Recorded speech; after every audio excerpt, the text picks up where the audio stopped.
El puerto de Pajares, que une Asturias y León, era utilizado ya en época prerromana.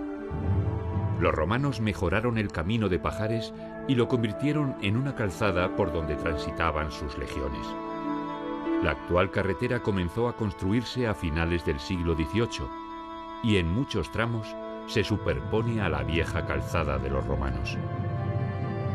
En este lugar hubo una iglesia que don Pelayo mandó construir como acción de gracias por su victoria sobre los musulmanes. En algún periodo fue hospital de leprosos y siempre, hasta los años 60 del siglo XX, ofreció refugio y alimento a los viajeros que lo necesitaban.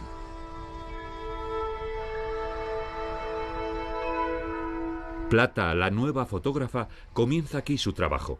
Ha quedado con Rosa Gutiérrez, una maestra jubilada muy activa que pertenece a la Asociación de Amigos de la Colegiata de Armas.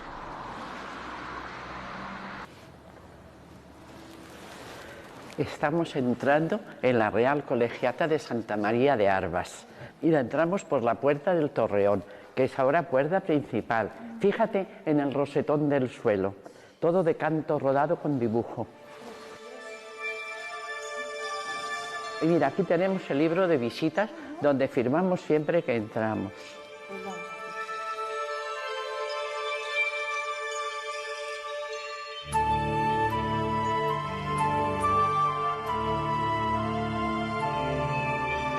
Estamos entrando en la nave principal. Mira, es un románico del siglo XIII, ya el final del románico.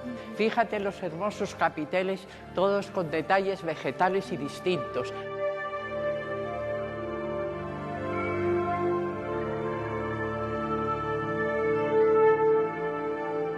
Aquí está enterrado don Luis Menéndez Pidal, de la familia de don Ramón Menéndez Pidal. A este arquitecto se le debe la restauración de esta magnífica colegiata que a partir de la desamortización de Mendizábal iba completamente a su ruina.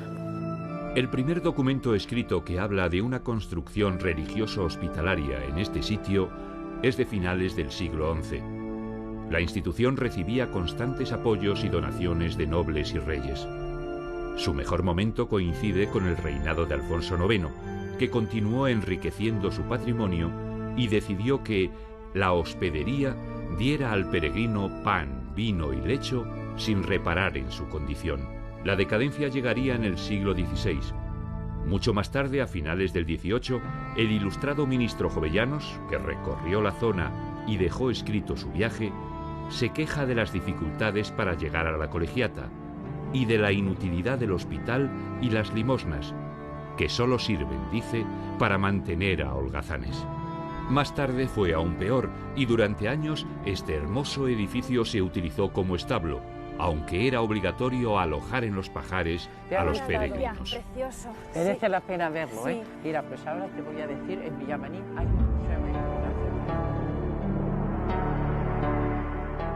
Las montañas de la cordillera Cantábrica no han sido una muralla de separación entre las gentes que poblaban sus valles. Los astures habitaron el norte y el sur de la cordillera, y en ella se refugiaban y fortificaban cuando era necesario.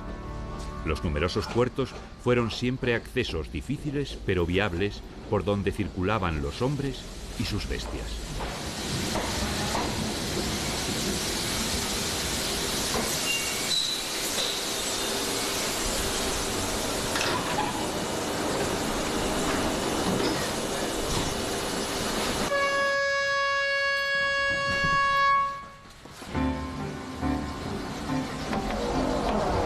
Cuando la actividad de la revolución industrial comienza a llegar a Asturias, los viejos caminos no son suficientes y es necesario establecer comunicaciones con León y el resto de España. En 1833 se abre la carretera que aprovecha, como las viejas calzadas romanas y los caminos del medievo, el paso de Pajares. En 1845 y 1846 se empieza a preparar un ambicioso proyecto: construir un ferrocarril entre Asturias y la meseta. Los trenes circularon por primera vez por estos parajes el 15 de agosto de 1884.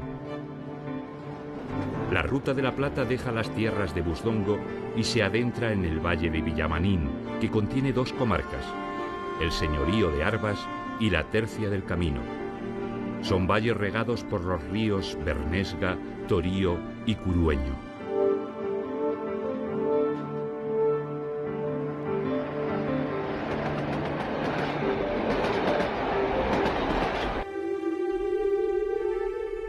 Estas montañas ocultan minerales que en algunas zonas ya fueron explotados por los romanos. Suelen ser sulfuros de cobre, cobalto, níquel y hierro en diversas combinaciones o mineralizaciones. En el año 1883, en una mina conocida como La Profunda, a 81 metros, apareció una impresionante bolsada de cobre, cobalto y níquel. Durante 7 años se extrajeron 20.000 toneladas de cobre anuales. Una de estas mineralizaciones tiene características particulares que la convierten en un yacimiento único en el mundo por su rareza y complejidad. La mina La Providencia, próxima a La Profunda, guarda un depósito mineral de extraordinario valor científico, la villamaninita, por Villamanín de la Tercia, en cuyo término municipal se encuentra el yacimiento.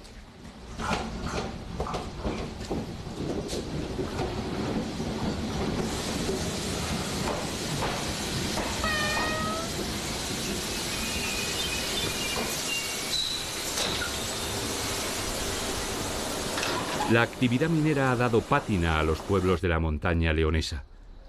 En la comarca de Gordón, donde ahora estamos, el carbón tiñe de grises oscuros y negros los campos, las calles y las casas de los pueblos mineros. ¿De dónde vienes? Vengo de Santa Lucía y voy hacia León. Vienes justamente al revés, ¿eh? Ya, pero es que viajo en tren y era la estación más cercana Hola. que había. Ajá. Hola. Somos de aquí, tú estás buscando algo. Me interesa un poco todo porque estoy haciendo la Vía de la Plata. ¿Y tú conoces estos valles? Nada. Pues has tenido suerte. Nosotros te podemos acompañar si quieres. Ah, sí, pues Que nos muchísimas dedicamos a gracias. ello. Vale, fenomenal.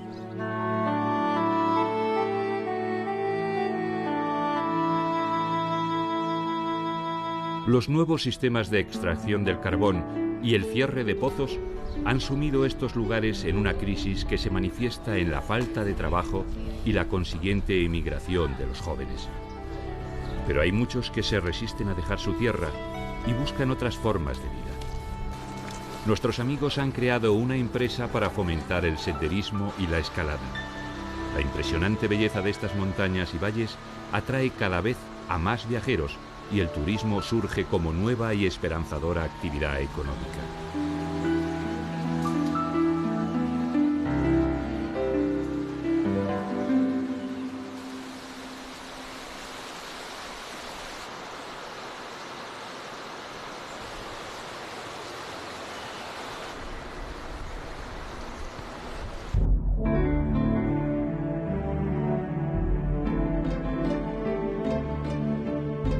Las cuencas mineras leonesas fueron, tras las asturianas, las de mayor actividad durante el último tercio del siglo XIX y principios del XX. En 1900 se funda la empresa Ullera de Ciñera, que poco después es comprada por Ullera Vasco-Leonesa. El Pozo Ibarra, toda una enseña de esta empresa durante muchos años, se inaugura en 1930. ¿Y qué profundidad tendría este pozo? 250 metros tenía, pero ahora está tapado con un hormigón para que la gente no se caiga. Llevamos una piedra, igual lo oímos, ¿no? No sé, vamos a ver. Tiramos la piedra para allá.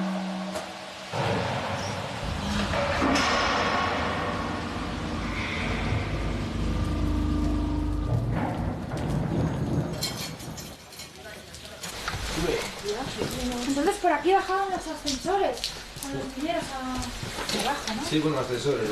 Aquí le llamamos jaulas, ¿no? Pero sí, aquí bajaban los ascensores. ¿Y cuántos cabían en cada jaula? No sé, unos 8 o 10 mineros. ¿Por qué es tan alto? Para contrarrestar el sistema de balanza, para que pudieran trabajar bien hasta los 150. El Castillete, esta hermosa estructura metálica, mide 31 metros y medio y pesa 60 toneladas. Destruido en parte durante la Guerra Civil, se reconstruyó y tuvo actividad hasta 1998. La necesidad de alojamiento para los trabajadores inmigrantes, sobre todo andaluces, obligó a la compañía a construir 574 viviendas entre 1945 y 1979. Este pueblo ciñera fue prácticamente construido por la compañía minera para ese fin.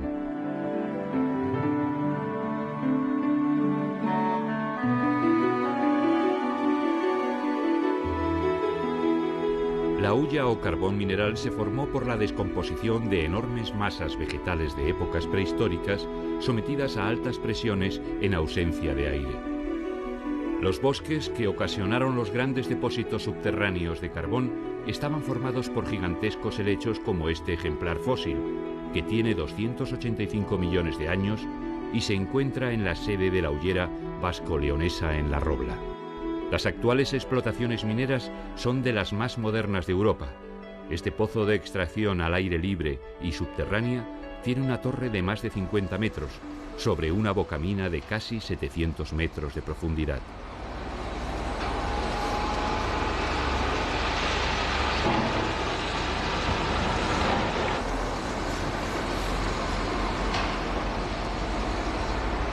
El carbón de estas minas alimenta centrales térmicas como la de La Robla, a donde llega el mineral por un túnel de 7 kilómetros.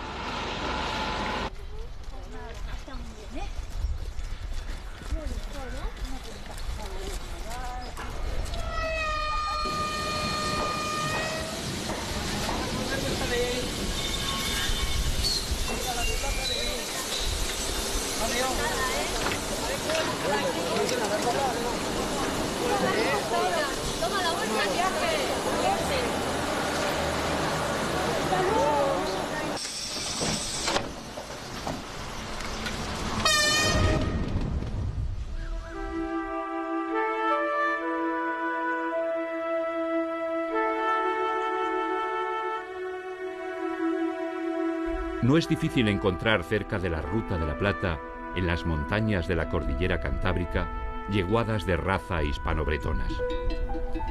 Para aquellos trabajos agrícolas que requerían más fuerza, se necesitaban animales de más potencia y envergadura que no tenían los caballos españoles, los asturcones y los ponis gallegos. Los campesinos han ido introduciendo sementales de razas más pesadas, pero solamente el caballo bretón ha logrado adaptarse a las duras condiciones climáticas y a la escasez de alimentos de algunas épocas del año en estas montañas.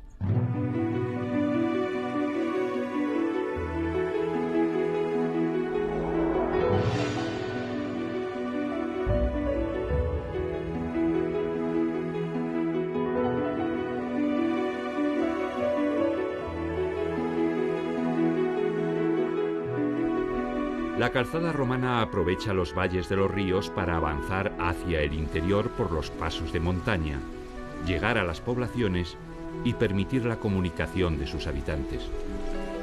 Muchos tramos de la vieja calzada son ahora escondidos senderos por parajes de gran belleza.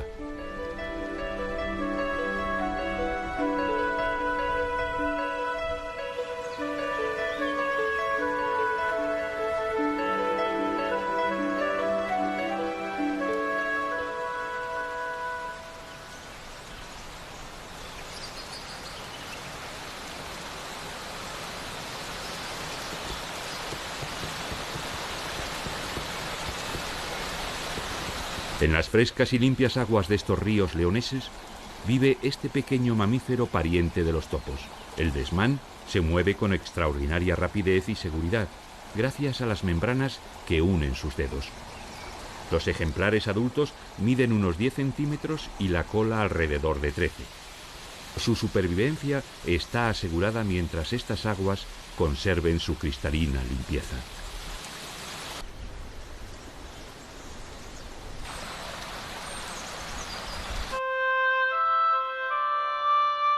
El poderoso monasterio de Guadalupe, en Extremadura, arrendaba pastos en estos valles. Sus pastores, que pasaban largas temporadas aquí, tenían la ropería en Beberino, esta casa donde guardaban el hato y reparaban y lavaban sus ropas. La montaña leonesa tuvo mucha importancia para las cabañas ganaderas del sur de España, que en verano buscaban el fresco y la buena calidad de estos pastos. Los concejos, los nobles o las instituciones que disponían de pastos los arrendaban a los rebaños trashumantes que subían desde Andalucía, Extremadura o La Mancha. Miles de ovejas transitaban 2 veces al año, en uno y otro sentido, por la Ruta de la Plata. La pola o puebla que dio origen a esta población se produce en el siglo XIII. Su relación con el camino se conoce porque a mediados del siglo XVIII había en la Pola de Gordón un hospital para peregrinos y pobres que, según se decía entonces, era de fundación muy antigua.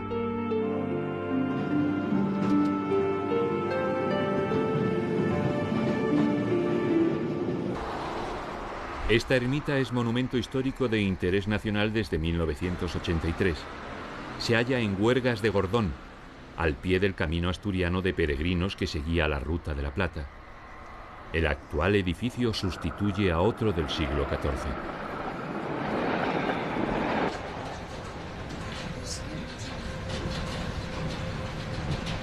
El puente de Alba advierte al viajero de la proximidad de la Robla. Está levantado con sillería y sillarejo. Tiene 3 bóvedas desiguales de cañón que descansan sobre 2 pilas centrales con tajamares triangulares. Su fábrica y consistencia da idea de la importancia del camino al que sirve y también de la población a la que pertenece, la Robla.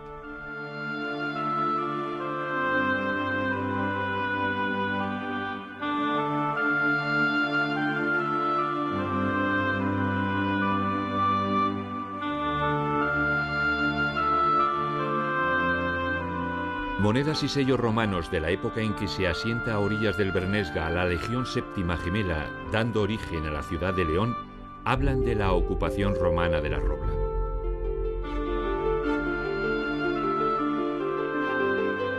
La Robla está unida al ferrocarril y al carbón, y la gran central térmica atosiga a la pequeña ermita, como el vapor de agua que mueve las grandes turbinas oculta los paisajes, y las zonas industriales se van comiendo las tierras de cultivo. Los trenes de la Robla distribuían el carbón de los valles leoneses, que fue fundamental para el desarrollo de la metalúrgica vasca. Esa actividad hizo de este un pueblo comercial e industrioso que no perdió, sin embargo, su carácter agrícola y ganadero. Las viejas vías pierden interés ahora con el proyecto del AVE, que por aquí se hundirá en la tierra para reaparecer en Asturias después de 26 kilómetros de túnel. El viejo pueblo es evocado por la escritora Josefina Aldecoa, que nació y vivió su infancia en la Robla.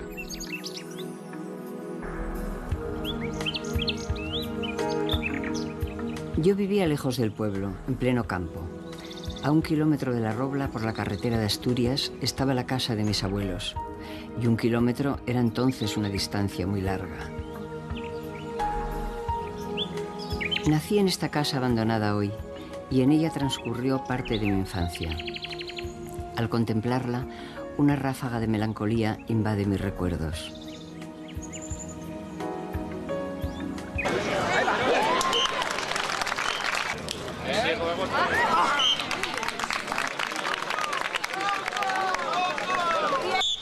Nos encontramos en la Robla con la lucha leonesa, que ya se cita en escritos del siglo I a.C.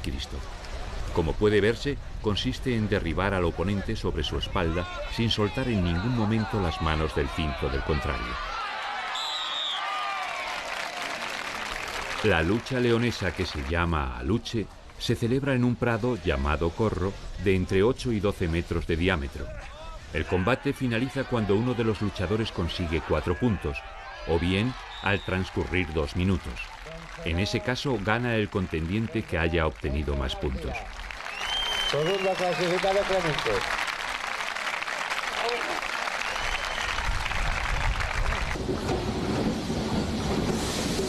Nuestro tren llega a la ciudad de León, como la Ruta de la Plata, que aquí se encuentra con el camino francés de los peregrinos jacobeos, con el que compartirá recorrido hasta Astorga.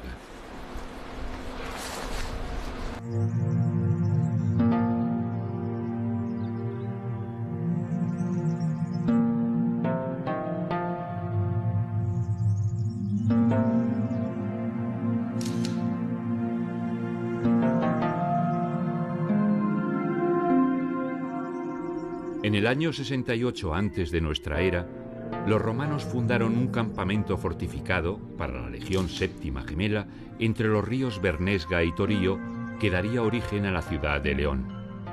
Existen muchas huellas de la dominación romana, estelas y lápidas, como las que conserva el Museo de León, en dependencias de San Marcos, en cuyas inscripciones se puede seguir la historia romana de la ciudad.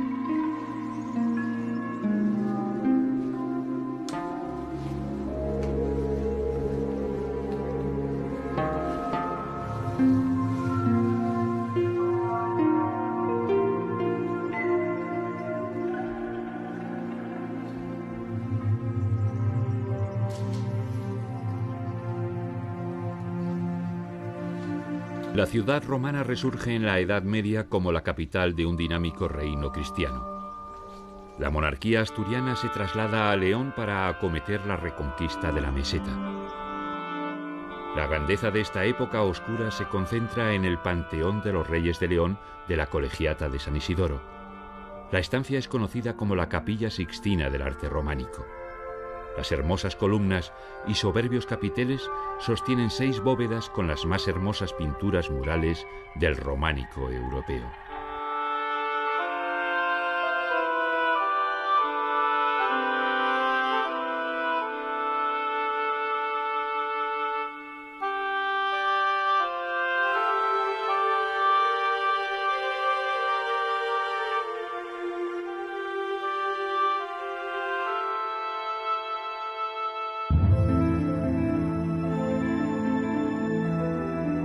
Pero el más hermoso perfil se lo da a la vieja capital medieval su catedral.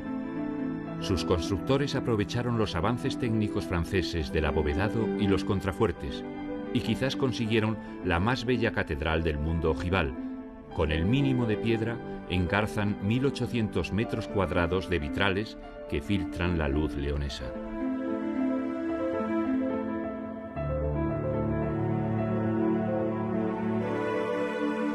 Nada se sabe de los maestros vidrieros que dotaron de tan admirables ventanales a la catedral. Quizás fueron franceses que instalaron su taller en la ciudad. Estas vidrieras no se realizaron en serie. Su técnica artesana y la traza pictórica muestran el trabajo particularizado. Ninguna catedral española, y tan solo las francesas de Chartres y la Santa Capilla de San Luis, ofrecen un conjunto tan rico de vidrieras del siglo XIII.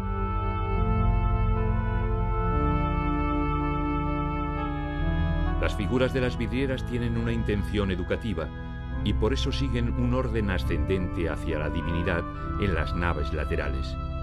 Las más próximas al suelo representan el reino vegetal y animal.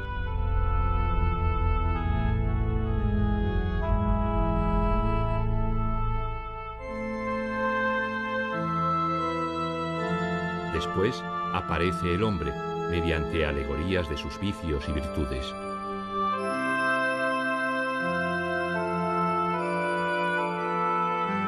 En la zona intermedia, los escudos simbolizan las instituciones del poder, tanto civil como religioso.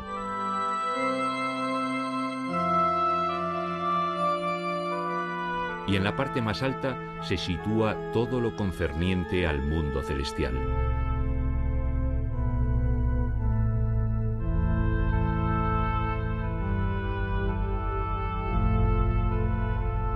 La vidriera central, donde aparece la imagen de Jesús, conocida como Pantocrátor, encierra la clave de todo el simbolismo representado en las vidrieras de la catedral.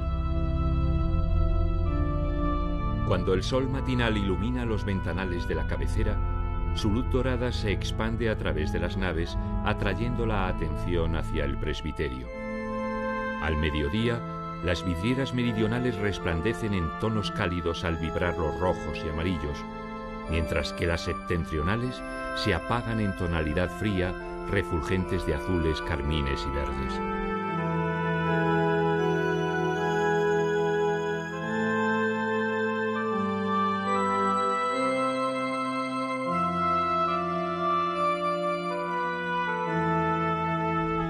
El sol poniente ilumina el gran rosetón de los pies y el aspecto de la catedral cambia.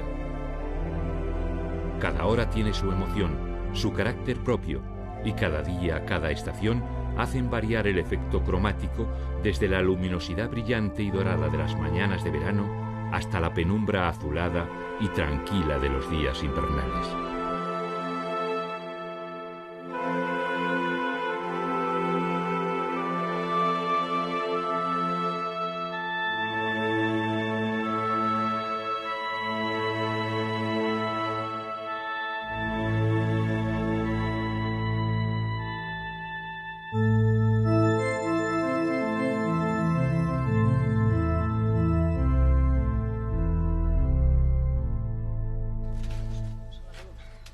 Pero las 737 vidrieras de la Catedral de León sufren los efectos de la intemperie y la contaminación ambiental, y deben ser limpiadas y rehabilitadas y colocadas en su lugar. De ello se ocupa un equipo de especialistas, dirigidas por María Ángeles Robles.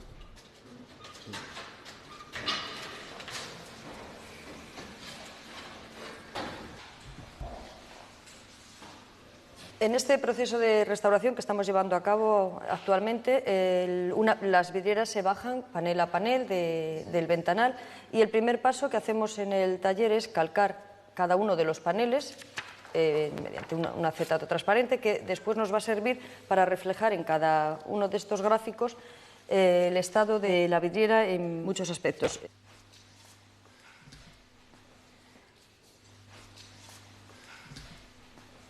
El siguiente paso dentro del proceso es la limpieza de la vidriera. Es un proceso mecánico, manual y en seco. Lo que está haciendo ahora mismo mi compañera es la fijación de grisalla, que si os dais cuenta es la parte más importante dentro de una vidriera. El vidrio en sí, si no tuviese un tratamiento de pintura, pues no tendría ningún valor artístico. Otro proceso es la limpieza de vidrios por la cara exterior, que es lo que se está haciendo en este panel. La costra que está eliminando ahora mismo son costras de elementos de corrosión. Lo que están haciendo es una limpieza con pincelería siempre fina, suave y dependiendo del grado de suciedad que tenga. Podemos ver también incorporaciones de piezas. Estas tres piezas proceden del siglo XIX. En esta mesa tenemos la tercera rosa de la tracería de esta vidriera. Vemos cómo se corresponde plenamente con el tipo de vidriera renacentista. Otro paso dentro de la restauración sería la solución a las piezas que nos encontramos con fracturas. Y siempre que se pueda, se debe de mantener las piezas originales y hacer un pegado antes que una sustitución. Este minucioso trabajo es supervisado por el artista vidriero Luis García Zurdo. La visita a su taller nos permite recordar que las vidrieras no son un arte de tiempos pasados, sino de todos los tiempos. Una imagen, ¿no? Porque una vidriera, por ejemplo, para un templo parroquial no es como para un templo de una orden franciscana o así, o una vidriera para un banco no es como para la universidad. Claro. Entonces yo tengo que entrar en eso y después yo a volar. ¿Y tiene en cuenta la orientación? Totalmente, eso es imprescindible, porque la vidriera, por encima de la calidad del diseño, por encima de la calidad del dibujo, hay que tener en cuenta que la vidriera es luz. ¿Y dónde los fabrican estos vidrios? Pues yo concretamente me abastezco de Francia y de Alemania. Mira, por ejemplo, este es un azul de cobalto. Qué bonito. Francés, de Saint-Just. Mira, por ejemplo, ¿ves esas burbujas que tiene ahí? Sí. Eso es el aire de los pulmones del soplador.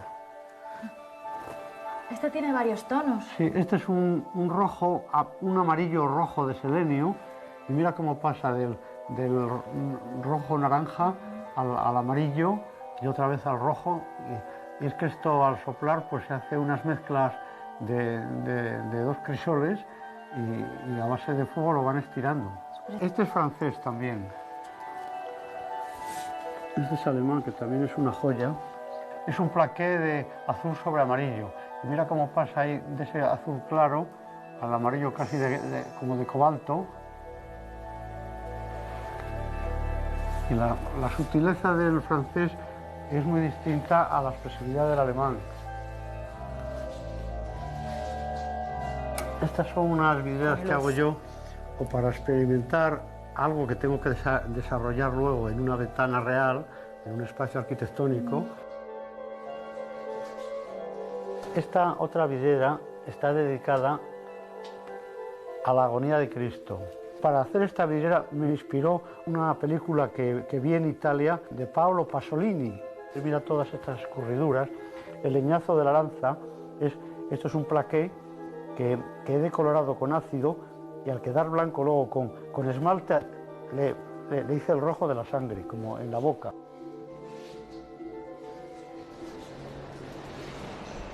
La Ruta de la Plata atraviesa la ciudad de León, que nuestra fotógrafa va a tener la suerte de conocer con el escritor Pedro Trapiello.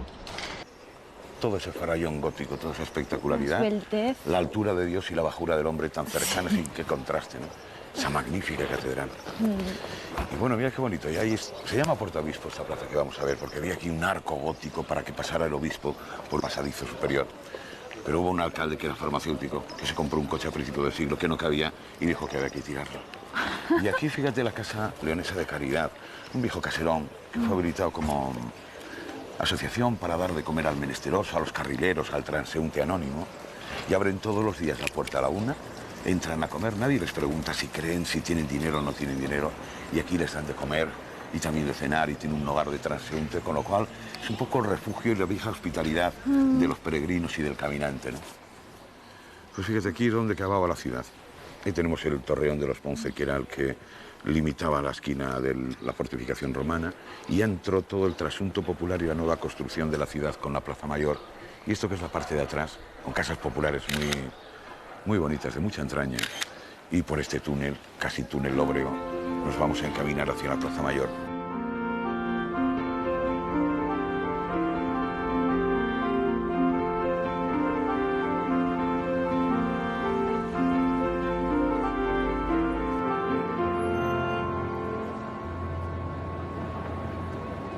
Una de las 3 únicas obras que tiene Gaudí fuera de Cataluña, la Casa de Botines, hecha como tienda y como vivienda, es una fascinante construcción, aunque resulta que Gaudí, dirigiendo las obras, se tuvo que marchar porque todos los leoneses venían aquí a verla y a echarle pestes de la nueva modernidad que no entendían. Y junto al Palacio de Gaudí, el Palacio de los Guzmanes, la sede de la Diputación, una obra renacentista de Gil de Ontañón del siglo XVI, que encargó un obispo con todo este alarde y esta prestancia. Pues esta es la iglesia de San Marcelo, una iglesia clasicista que da nombre a la plaza, pero a la gente que es más sana y tiene más sentido común le llama la Plaza de las Palomas. Y entramos en la cara noble o monumental de la plaza. El ayuntamiento de la ciudad, obra de Juan de Rivero del siglo XVI, clasicista, que fue construido al lado de un corral de comedias. Ya sabes que los teatros y los plenos corporativos tienen también mucho de teatro y de comedia. Bueno, pues ahora entramos en el camino de los peregrinos. Esta es por donde entraban a la ciudad los peregrinos franceses, sobre todo la Rúa de los Francos. Y aquí tenemos una iglesia con convento de clausura de las concepcionistas, una noble que le pusieron un convento. Pero fíjate qué detalle más curioso e inquietante.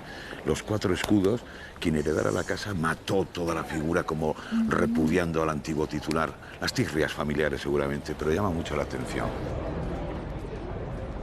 Esta es la plaza más guapa de León y la que mejor resume toda la ciudad. Una plaza de mercado, una plaza del grano que se llamaba porque vendían cereales aquí, con un convento precioso de solemnidad y de retiro de novicias y clausura perpetua. Esta fuente que se le puso en el siglo XVIII para darle un poco de higiene al sitio. Representa la ciudad de León, fíjate esos 2 angelotes, uno es el río Torío y el otro el río Bernesga, que son los que circundan la ciudad. Y todo el conjunto de la plaza es un trasunto entre monumental y muy popular, los 2 conceptos de la historia y de la vida de León. Y esta calle que ves aquí al lado, la mires, se llamó hasta el año 20 la calle Palpacoños. A tu imaginación dejó el resto. Y esta iglesia, la iglesia del mercado, una iglesia que nació medieval, después se reconstruyó en otros siglos, es Nuestra Señora del Camino la que está. Por aquí pasaba el Camino de Santiago y era la primera zona de la ciudad. Los peregrinos llegaban, bebían agua, se restauraban. Te voy a hacer una foto con la iglesia de fondo. A ver.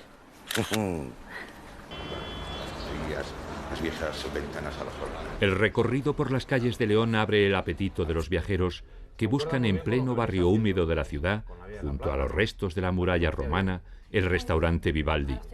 Carlos Cidón es uno de los más prestigiosos cocineros españoles. Sí, he hecho alguna cosita así, uniendo algo de aquella cultura romana con lo que hacemos ahora mismo en nuestra cocina, que es más moderna, ¿no? Entonces la idea es unir un poco aquello, con descendencias de lo que nos toca en la Vía de la Plata. Pues el primer plato que tenemos es unos garbanzos de aquí de la zona de Pico de Pardal, una genialidad que espero que no se pierda. Y unimos con unas gambas. La cultura romana era muy ducha en unir carnes y mariscos. A pesar de que pensemos que es algo muy moderno, es algo como muy antiguo. De segundo, un hermoso bacalao. Ellos hacían muchos salazones. La cultura de los salazones viene de ellos, ¿no? Una crema de patata, una crema ligerita de patata tipo sopa. Tenemos una huerta que nos permite tener una patata temprana fantástica. Y hemos frito un trocito de bacalao con las cortezas de cerdo. Es el crujiente exterior y dentro un bacalao gustoso y cremoso. Y terminamos con algo que es un aceite de ajo arriero. Lo que hacemos solamente es jugar con lo que queda arriba del aceite. Los romanos fueron los que empezaron con una cultura de consumo de animales más jóvenes. Empezaron a comer cabritos, a comer lechacitos, a comer cochinillos, y lo que os voy a hacer es un cochinillo tostadito de aquí de la tierra, con algo también peculiar que hacían y jugaban mucho con frutas. Le vamos a poner una salsa de naranja.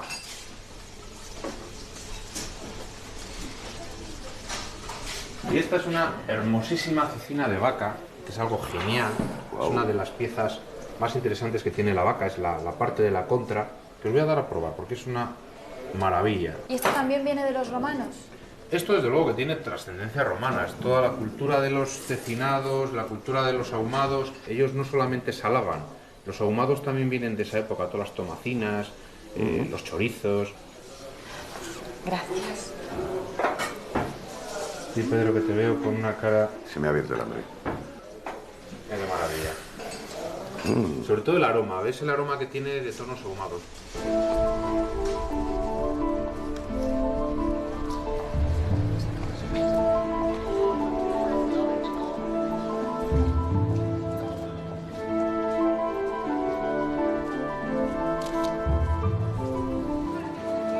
Hay en León una farmacia que suele ser visitada por los turistas.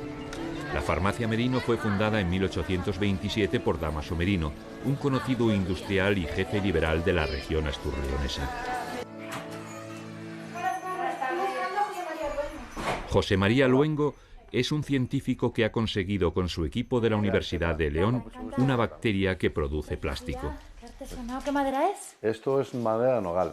Mira, esto, cada una de las columnas tiene representada una planta, porque claro, ten en cuenta que antes se hacía casi todo con plantas medicinales, entonces en cada una de ellas hay una planta medicinal y arriba un botánico o un científico de la época. Y si te fijas, en cada una de ellas verás que todas las plantas pues tienen las distintas zonas de la planta medicinal. Cuando se utilizaba para la distinta fabricación de medicamentos, pues tienes desde raíces, hojas, frutos, depende de cada una de ellas. Y luego todo lo demás es botamen de Talavera, en la que se utilizaban pues todos esos frascos para guardar los distintos productos activos, las distintas cosas. Esto lo hizo Juan Madrazo, que fue el arquitecto que trabajó en la reconstrucción de la catedral. El profesor Luengo nos muestra su laboratorio, donde con los proyectos científicos nacen empresas, participadas por la universidad, para desarrollar esos descubrimientos. ¿Qué son estos plásticos, José María? Pues mira, Plata, estos plásticos son materiales producidos por bacterias y por tanto son biomateriales que tienen las características y propiedades de los plásticos tradicionales derivados del petróleo, son muy parecidos. Pero a diferencia de ellos tienen dos propiedades muy importantes, unas que son biodegradables, es decir, no generan contaminación, y además son biocompatibles, es decir, cuando se aplican sobre tejidos animales o tejidos humanos no causan efectos secundarios, ni efectos nocivos, por tanto son unos biomateriales muy interesantes. Entonces son las propias bacterias las que producen el plástico, pero ¿cómo? ¿A partir de qué? Pues mira, hemos obtenido a partir de esta bacteria, que no producía prácticamente este mutante. Ves que tiene un aspecto blanquecino céreo como consecuencia de que está produciendo grandes cantidades de plástico. Bueno, pues a partir de estas bacterias, nosotros lo que hacemos es sembramos matraces en medio líquido, un medio que tiene distintas fuentes de carbono, nitrógeno, es decir, lo necesario para crecer, y ahí le damos los precursores del plástico. La bacteria crece, cuando tenemos masa suficiente la pasamos a un fermentador pequeño, del fermentador pequeño se siembra otro fermentador grande, y en el fermentador grande se tiene hasta que se llenan de plástico las bacterias, como has visto en las imágenes anteriores. Desde ahí se filtra para eliminar el medio de cultivo, se recogen las bacterias, se secan, y desde las bacterias secas se extrae el plástico. ¿Y para qué sirve? Pues las utilidades de estos plásticos son prácticamente las mismas que los plásticos tradicionales, pero además se pueden utilizar como soporte para la regeneración de tejidos dañados, por ejemplo en pieles de quemados, o incluso para reparar arterias y venas. Y en algunos casos se pueden utilizar para construir prótesis, en caso de reparación de articulaciones dañadas. Y nosotros últimamente hemos hecho unas microsferas que están entre 5 y 10 micras de diámetro, que sirven para atrapar fármacos en ella. Como las microsferas estas en el organismo se degradan muy lentamente, conseguimos que el fármaco mantenga el efecto terapéutico mucho tiempo.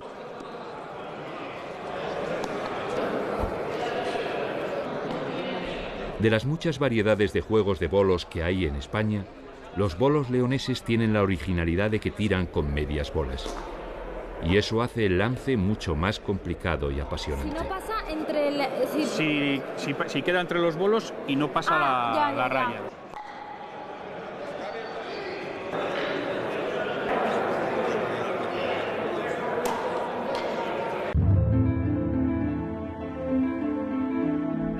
Junto a la catedral, a San Marcos y a San Isidoro, no lejos de la ciudad romana medieval, surge un nuevo León. Su hermosa y atrevida arquitectura no puede sustraerse a sus orígenes, ni a los colores que las vidrieras de la catedral proyectan sobre la ciudad.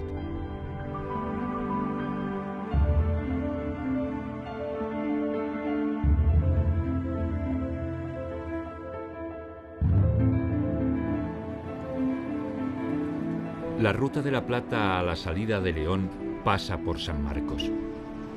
El soberbio edificio fue pensado por los reyes católicos y construido en el siglo XVI para dar cobijo y comida a los peregrinos a Santiago.